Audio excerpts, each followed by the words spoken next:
Bine v-am găsit, dragii mei din Zodia Scorpion, oriunde v-ați afla. Bine ați venit tuturor pe canalul meu, Tarot Flor de Loto. Numele meu este Nina, pentru cei care nu mă cunosc, și ca de obicei mă bucur să vă am alături atât pe dragii mei abonați, cum de asemenea și pe cei care poate sunteți pentru prima oară aici pe canal. Azi m-am hotărât să fac nu neapărat o lectură, cât un clip pe care eu l-am promis încă de anul trecut și este vorba despre acele situații în care de multe ori, și asta am văzut-o atât pe TikTok și pe YouTube prin mesajele voastre, în care, domne, eu sunt scorpion, dar eu cunosc încă 10 scorpioni și care nu avem nicio treabă și nu suntem la fel și nu acționăm la fel sau nu gândim la fel. Ei, haideți să răspundem la aceste întrebări, tocmai de aceea am făcut acest clip, tocmai pentru a încerca, cel puțin la modul general, de a răspunde acestor întrebări, de ce se întâmplă aceste lucruri. Și avem două variante, eu mă voi ocupa decât de una singură în acest moment, și anume, una este când o persoană, una singură, cere unui astrolog să îi calculeze harta natală, harta astrală natală. Și atunci se ia în considerare ora nașterii, locul nașterii, data nașterii, și de unde poate obține foarte multe informații, dar la nivel personal. Și alta e ce vreau să vă spun eu acum, și anume faptul că fiecare zodie se împarte la rândul său în alte 3 subdiviziuni, și care se numesc decani. Este cum să spun eu, în așa fel încât să se vadă acele mici diferențe care apar la aceeași zodie. Și trebuie să vă spun, dragilor, că atât cei născuți în zodia Scorpion, dar născuți în luna octombrie, cât și cei născuți în luna lui noiembrie, împart aceleași caracteristici fundamentale ale zodiei. Adică au acea intensitate emoțională, acea pasiune, acel mister, acea dorință de transformare și loialitate. Totuși, haideți să vedem unde apar diferențele, care de multe ori pot fi subtile, dar importante. Și aceste diferențe tocmai despre care vorbeam, vin tocmai datorită decanatelor, datorită decanilor. Și apropierii de semnele anterioare, de zodiile anterioare. Și o să vă explic imediat. Atât cele care vin înainte de Scorpion, cât și cea care urmează după Scorpion și care afectează de obicei primele 3 zile ale zodiei cu ultimele 3 zile ale zodiei. Haideți să le luăm pe rând ca să înțelegem și mai bine și începem cu primul decan. Primul decan al zodiei Scorpion este cuprins în perioada 23 octombrie până pe 31 octombrie inclusiv. Este complet guvernat de către Marte, este, așa cum îmi place să o zic, sunt acei scorpioni originali. Acei scorpioni care nu au altă influență planetară decât a planetei Marte. Pe vechi exista chiar m-am contrazis cu o doamnă, dar asta e o abordare modernă, ca să zic așa, a faptului că zodia Scorpion este guvernată decât de Marte, dar ea de fapt pe tradițional era guvernată și de către Pluton, planeta transformării. Acum nu știu din ce motive, nici nu am stat să văd de ce. În epoca asta modernă cumva s-a renunțat la planeta Pluton și a rămas decât Marte. Dar pe vechi, ca să zic așa, aceste 2 planete erau guvernatoarele zodiei Scorpion. Asta așa ca o mică informație. Ce înseamnă asta? Că voi, dragilor, născuți în primul decan, în perioada pe care tocmai am menționat-o, între 23-31 octombrie, sunteți guvernați, cum am mai spus, de către Marte, care ne vorbește de acțiune, ne vorbește de energie, dar în același timp ne vorbește și de agresivitate. Cam care ar fi caracteristicile voastre, dragilor? Păi sunteți foarte intenși, foarte pasionali, foarte deciși și aveți o mare dorință de a controla lucrurile și situațiile care sunt în jurul vostru. Aveți o energie foarte dinamică și o puternică necesitate de a transforma și de a deține puterea. Magnetismul vostru personal este unul foarte puternic și în general sunteți cunoscuți pentru capacitatea voastră de a profundiza aspectele cele mai ascunse ale vieții. De obicei, cei care sunteți născuți în primele zile ale lunii octombrie și ale zodiei, ale zodiei Scorpion, asta ce înseamnă?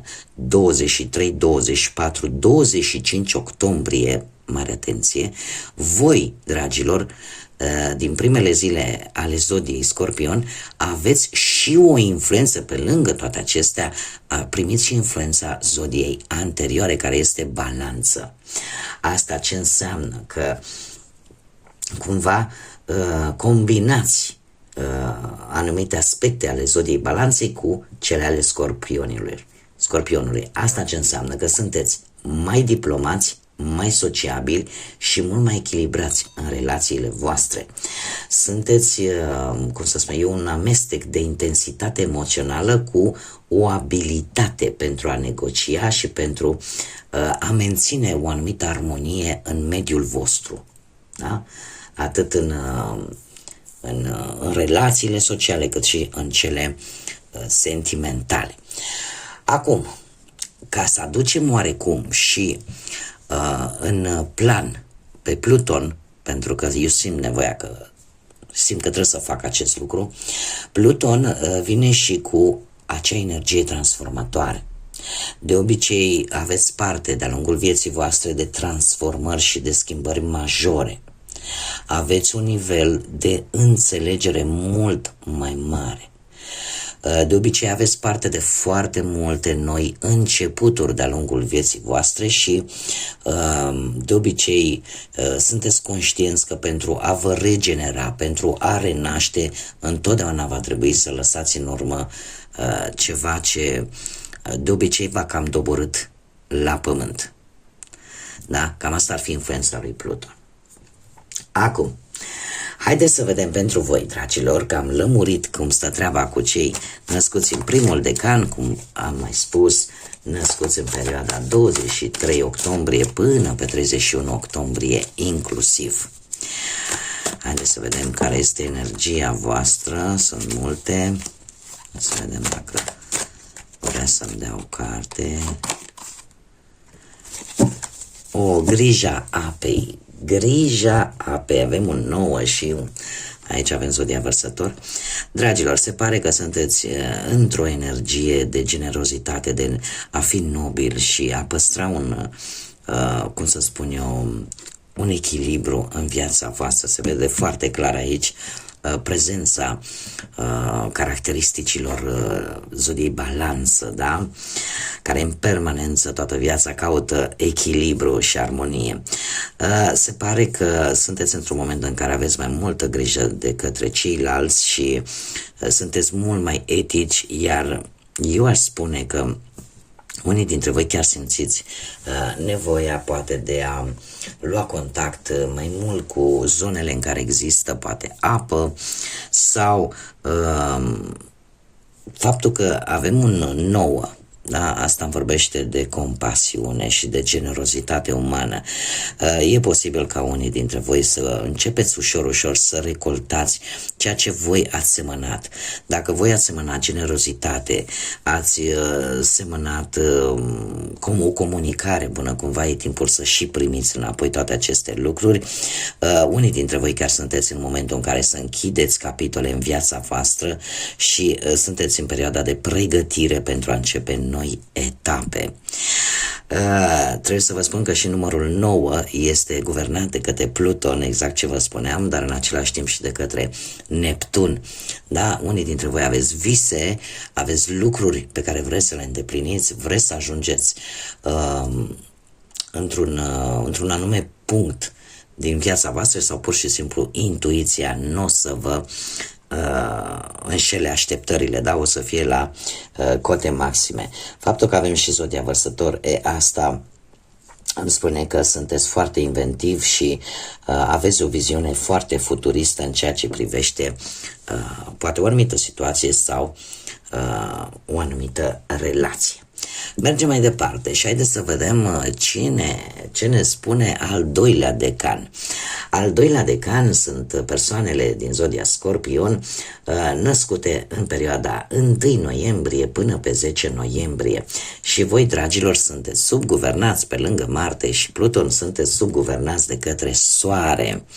Asta ce înseamnă? Că sunteți scorpionii cei mai centrați în puterea personală, în transformare și în autoafirmare. Se pare că necesitatea voastră de independență, de a fi autentici, este mult mai puternică și de obicei sunteți foarte protectori în ceea ce privește ce gândiți voi, lumea voastră interioară, dar nu prea spuneți așa la restul lumii ce se întâmplă cu voi. De obicei vă autodefiniți singurei și luptați pentru a vă găsi propriul adevăr în, nu știu, în teme importante sau în anumite lucruri care sunt importante pentru voi. Desigur, Soarele ne vorbește foarte mult de identitatea voastră, de partea voastră cea mai luminată, de potențialul vostru și se pare că atunci când ceva este important pentru voi și îți va ocupa tot timpul, dar nu te vei lăsa până nu-l vei rezolva sau cumva o vei transforma în motivația ta de a trăi. Da, este adevărat că și ego-ul este un pic mai dezvoltat, nu? Asta este influența solară, da? Pe care o aduce Soarele și eu aș mai spune încă ceva.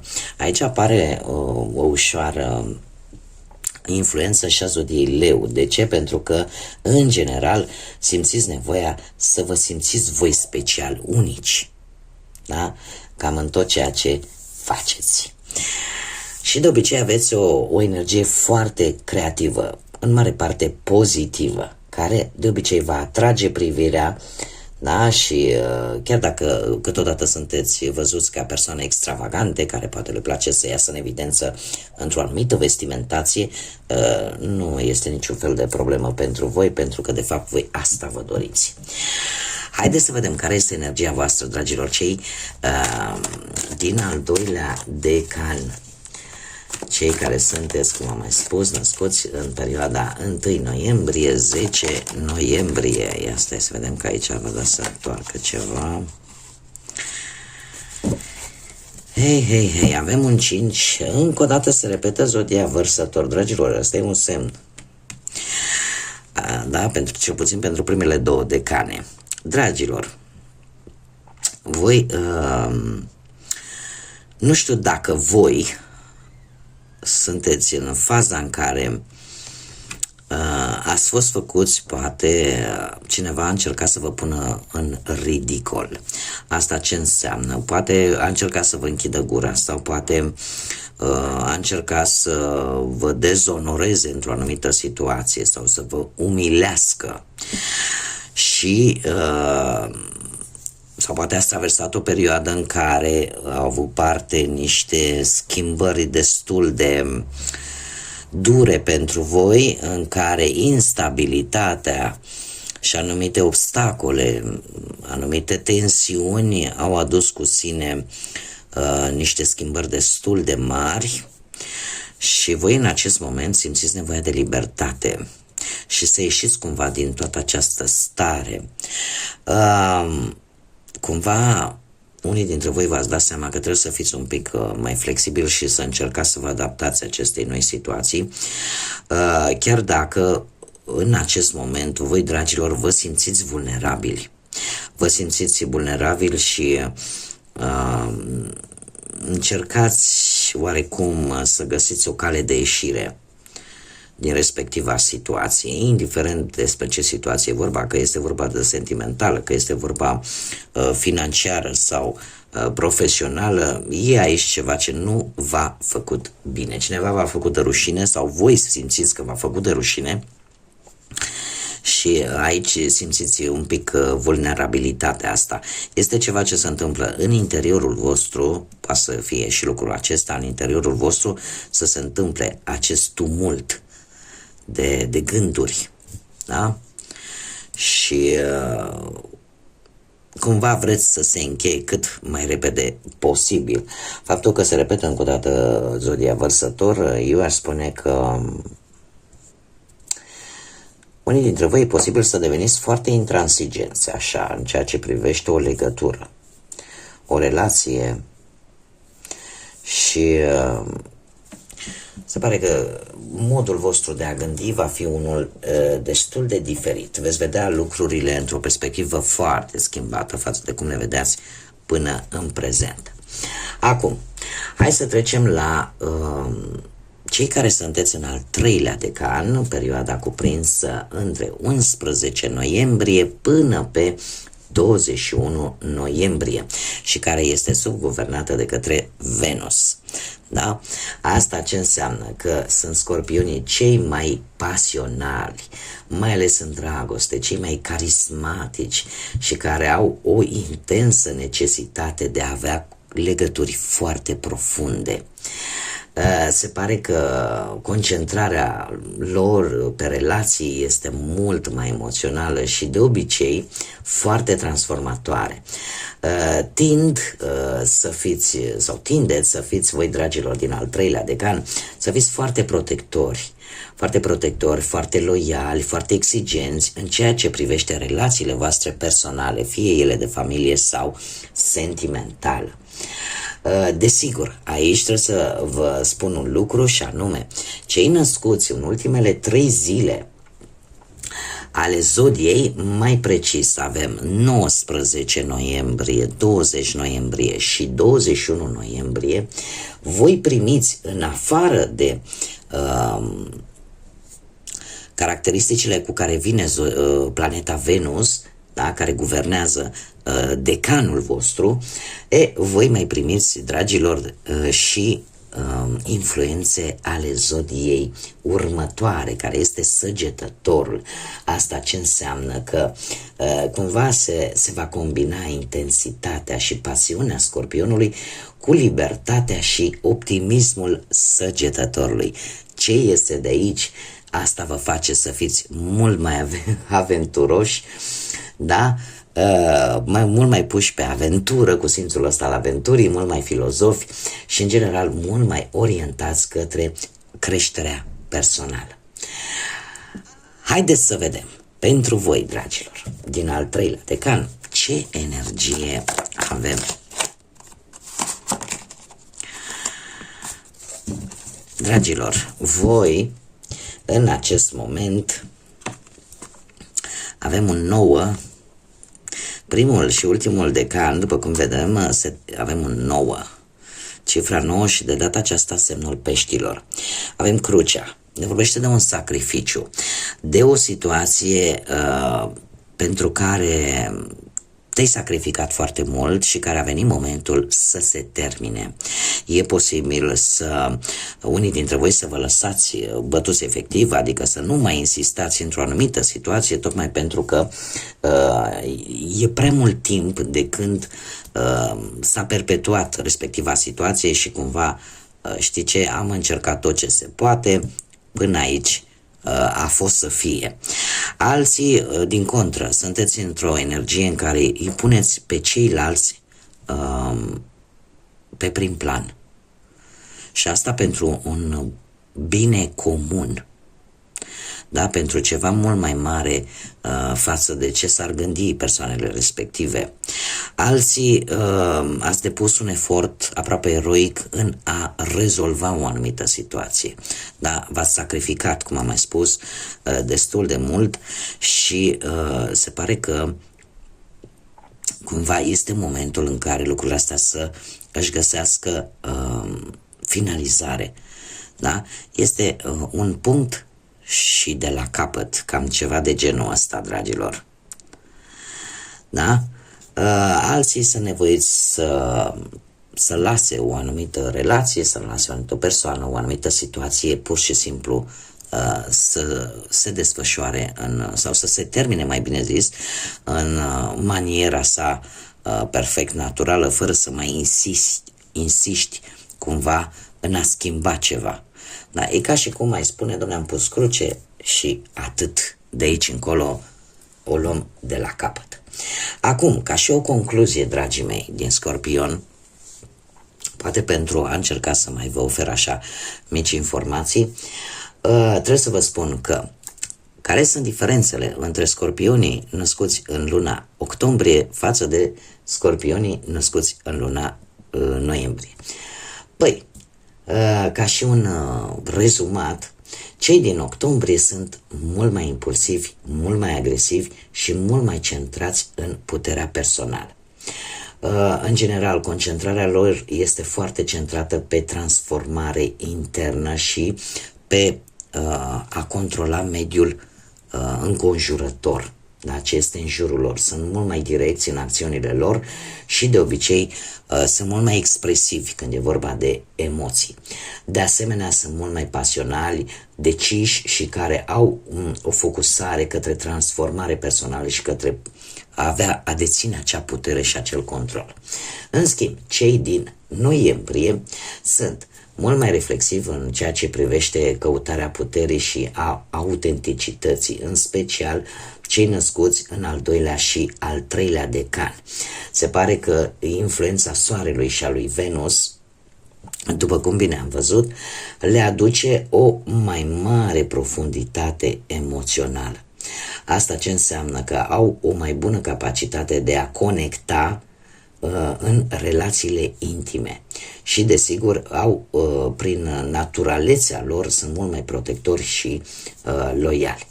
Cei care primesc cumva influența zodiei Săgetător, de asemenea ei sunt un pic mai aventurieri așa și mult mai expansivi, dar fără să-și piardă acea intensitate emoțională.